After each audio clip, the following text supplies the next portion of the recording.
Hello friends, welcome back you all in my channel, and today we are going to understand the poem The Road Not Taken. So let us start from the blue para.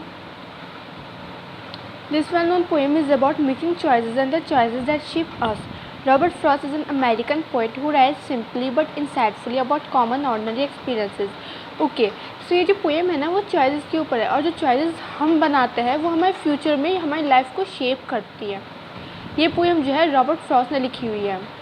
And Robert Frost is an American poet who write simply. बहुत simple लिखते हैं but उनके experiences बहुत ordinary होता है. And this poem is one of the ordinary experience of Robert Frost. Okay so अब poem पे आ जाता है. Two roads diverged in a yellow wood and sorry I could not travel both and be one traveller long I stood. I look down one as far as I could to where it bent in the undergrowth. Hard words है diverged, yellow wood and undergrowth. Diverge का meaning होता है separate होना, अलग होना और दूसरी direction में जाना. सो टू रोड्स जो है डाइवर्ज हो रहा है, मतलब सेपरेट हो रहा है, अलग अलग डायरेक्शन में जा रहा है. येलो वुड का कोई स्पेशली मीनिंग नहीं होता, बट यहाँ पे वुड को रिप्रेजेंट किया गया है फॉरेस्ट के तौर पे. और येलो मीन्स होता है ऑटम.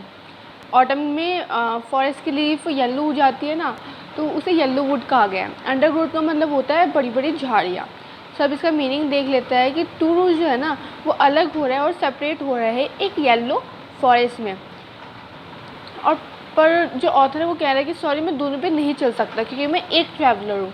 मैं बहुत देर तक खड़ा हुआ सोचता रहा कि मैं कौन से पे जाऊँ, कौन सा रोड मेरे लिए बेटर होगा.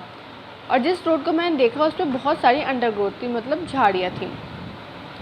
Then took the other just as fair. और दूसरे को भी बिल्कुल उसी तरह देखा और मुझे लगा कि दूसरा वाला ज़्यादा बेटर है क्योंकि वो ग्रासी था और वांटेड वियर था. ग्रासी मतलब बड़ी बड़ी मतलब छोटी छोटी ग्रास थी, और वांटेड वियर ज़्यादा यूज़ नहीं हुआ हुआ था. अब आप सोच रहे होंगे इन्हें कैसे पता चला कि वो ज़्यादा यूज़ नहीं हुआ हुआ था. इन्हें ऐसे पता चला क्योंकि जो ग्रास थी ना वो कुचली हुई नहीं थी, मतलब उस पर ज़्यादा लोग गए हुए नहीं थे. अगर ग्रास कुचली हुई होती तो ये तो जाते ना लोग, मीन्स लोग अपने पैर रखते ग्रास के ऊपर, ग्रास कुचल जाती.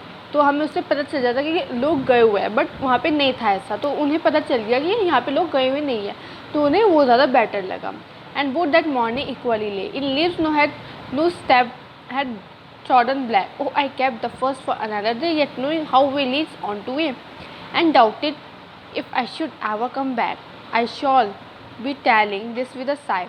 Somewhere edges hands two roads diverged in a yellow wood, and I took the one less travelled by, and that has made all the difference. Okay, so उस मॉर्निंग ना उन्होंने दूसरे वाले को चुना और कहा, ये कह के चुना कि जो ये फर्स्ट रोड है ना उस पर मैं किसी और दिन आऊँगा.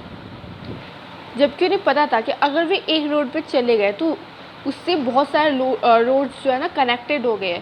वे लीड्स ऑन टू वे, मतलब एक रोड से दूसरा रोड कनेक्ट होगा तो उन्हें वापस आने का मौका नहीं मिलेगा. फिर भी उन्होंने अपने आप को दिलासा देने के लिए कहा कि मैं वापस आऊँगा और इस दूसरे वाले रोड पे जाऊँगा. और ये उन्हें एक साय के साथ कहा, मीन्स एक लंबी सांस के साथ कहा कि मैं एजेस मतलब सालों बाद में फ्यूचर में कभी ना कभी आऊँगा और उस रोड पे जाऊँगा. फिर उन्होंने दोबारा बताया कि ये दो रोड डाइवर्ज हो रहे थे एक फॉरेस्ट में, और मैंने सबसे कम वाले रोड को चुना जिस पे सबसे कम लोग गए हुए थे. मैंने उस रोड को चुना और इसने ही मेरी ज़िंदगी में सारे डिफरेंसेस बना दिए. अब डिफरेंस से आप ये मत सोचिएगा कि ऑथर जो है वो पछता रहे थे रोड पे वो क्यों गए. वे पछता नहीं रहते एक्चुअली. जो इस पोएम के पोइट है उनका नेम रॉबर्ट फ्रॉस्ट है, इसे याद रखिएगा, रॉबर्ट फ्रॉस्ट है. तो वे पछता नहीं रहे थे, वे बता रहे थे कि आपकी ज़िंदगी में, इस पूरी पोएम का मतलब ही यह है कि आपकी ज़िंदगी में हमेशा चॉइसेस आती रहती है, चाहे वो छोटी आए या बड़ी बड़ी आए. अब देखिए आइसक्रीम में चॉइस आती है, कौन से फ्लेवर की आइसक्रीम चुने, चॉकलेट और वनीला या कोई सी भी. ड्रेसेस में चॉइस आती है, हर चीज़ में चॉइस आती है. और बड़ी बड़ी चॉइसेस, IAS बनना है, डॉक्टर बनना है, इंजीनियर बनना है, क्या बनना है. अब ये आपकी जो चॉइस है ना, जो आप चॉइस चूज़ करते हो वो आपके फ्यूचर पर इम्पैक्ट डालती है. सो दैट्स इट, ये थी. अब हम इसे ग्लॉसरी पढ़ लेते हैं. डाइवर्ज का मीनिंग होता है सेपरेट होना, मैंने आपको बताया था, सेपरेट होना और अलग डायरेक्शन ले लेना. अंडरग्रोथ का मतलब होता है dense growth of plants and buses. Dense का मतलब होता है बड़ी बड़ी झाड़ियाँ प्लांट्स की और बशेस की. Wanted wear had not been use, जो ज़्यादा यूज़ नहीं हुआ हुआ. हेयर इन द फ्यूचर में। सो हमारा ये चैप्टर कंप्लीट हो गया।